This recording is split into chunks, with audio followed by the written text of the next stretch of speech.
Hello,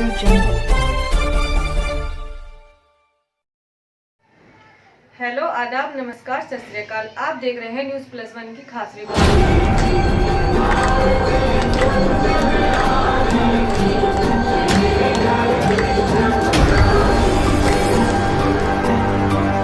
करता हूं कि उन्होंने बहुत ही अच्छा कार्यक्रम प्रस्तुत किया और हमारी बेटी समान भानुश्री जी जो लोक गायिका हैं, उन्होंने भी आपके सामने गीत प्रस्तुत किया।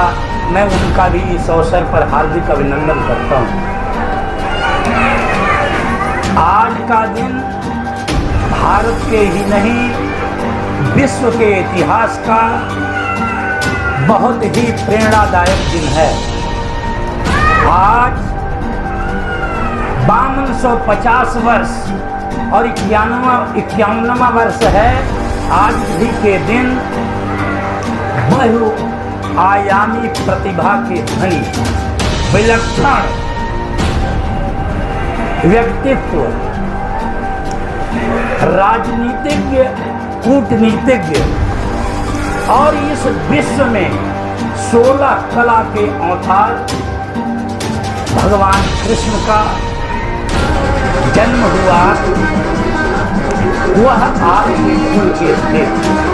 और मैं आप लोगों के बीच में ये बताना चाहता हूँ कि भगवान कृष्ण ने समता पैदा किया, अन्याय, अत्याचार, शोषण के विरुद्ध लड़ाई लड़ी और सत्य को प्रतिष्ठापित किया।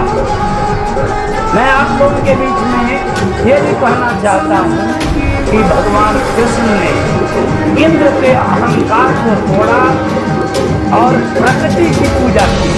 जो गोवर्धन पूजा है वो प्रकृति की पूजा है। उन्होंने कभी पाखंड को नहीं माना।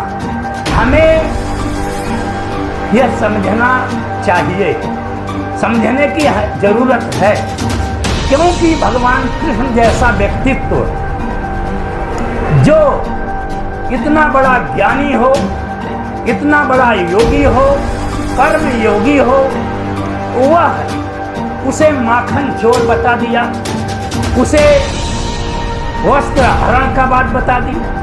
तो भगवान कृष्ण के साथ अन्याय हुआ, क्योंकि वह इतने बड़े विद्वान थे, इतने बड़े ज्ञानी थे, वो क्या ऐसा काम कर सकते? लेकिन लोगों ने जो हमारे विरुद्ध थे, जो हमारी विचारधारा के विरुद्ध थे, जो लोग रूढ़िवाद और पाखंड फैलाने वाले लोग थे, उन लोगों ने यह रचना भगवान कृष्ण के साथ रची और ऐसा काम किया। भगवान कृष्ण ने तो आप द्रौपदी की रक्षा कैसे की? सारी बीच नारी है कि नारी बीच सारी है, कि सारी ही की नारी है कि नारी की ही सारी है। और आज महिलाओं के साथ क्या बर्ताव हो रहा है? हाथरस से लेकर पूरे देश के अंदर। और भगवान कृष्ण ने 5000 साल पहले नारी के साथ जो अन्याय हुआ उसका प्रतिकार किया, विरोध किया और उसकी सहायता की। उसी तरह जो अन्याय हो रहा था, असत्य था, कंस जैसा आसुरी शक्ति का व्यक्ति था, जिसने कर के रूप में हमारी जनता का, हमारे लोगों का शोषण कर रहा था, वो दूध दही भी रास्ते में ही अपने आदमियों से छीनवा लेता था, उसका वध किया और उग्रसेन को गद्दी पर बैठाने का काम किया।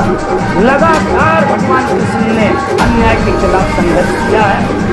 हम लोगों को भी अन्याय के खिलाफ लगातार संघर्ष करना चाहिए, शोषण और अन्याय करने वालों के खिलाफ रहना चाहिए।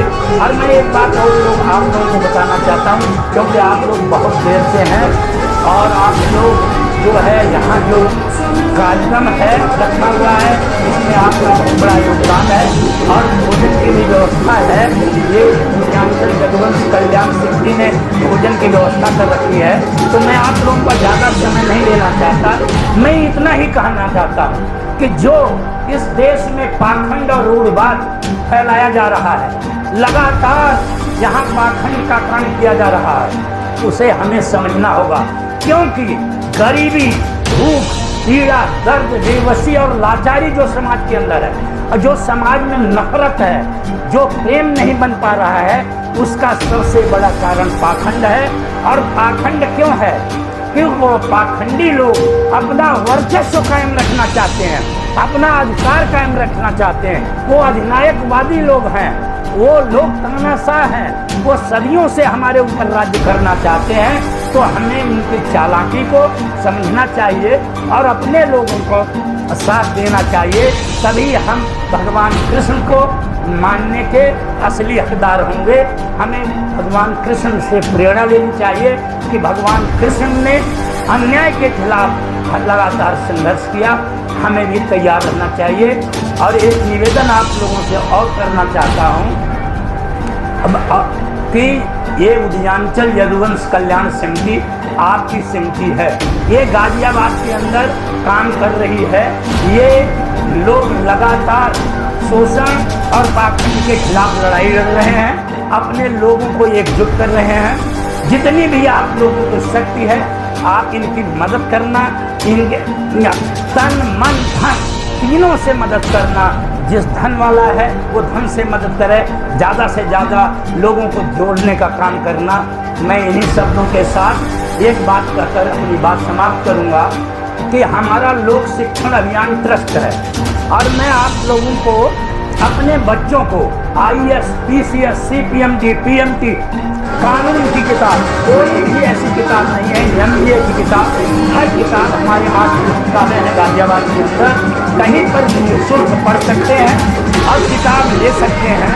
और उच्च से लेकर निम्न की जो नौकरी है होम क्लास की, उसकी भी उसके अंदर किताबें मौजूद हैं, तैयारी की किताब मौजूद है और जो जनरल नॉलेज की किताब है वो सारी किताब है, कोई ऐसी किताब नहीं है।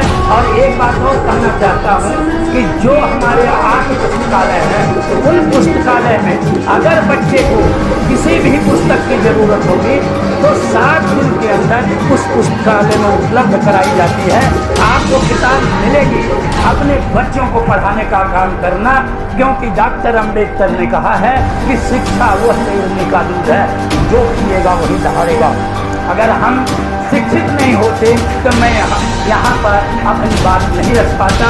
मैं आप लोगों का बहुत बहुत धन्यवाद करता हूँ। आप लोगों ने हमारी बात सुनी और उदयांचल यदुवंश कल्याण समिति को पुनः धन्यवाद देता हूँ कि आप लोग इसी तरह समाज को जागरूक करते रहेंगे। बहुत बहुत धन्यवाद।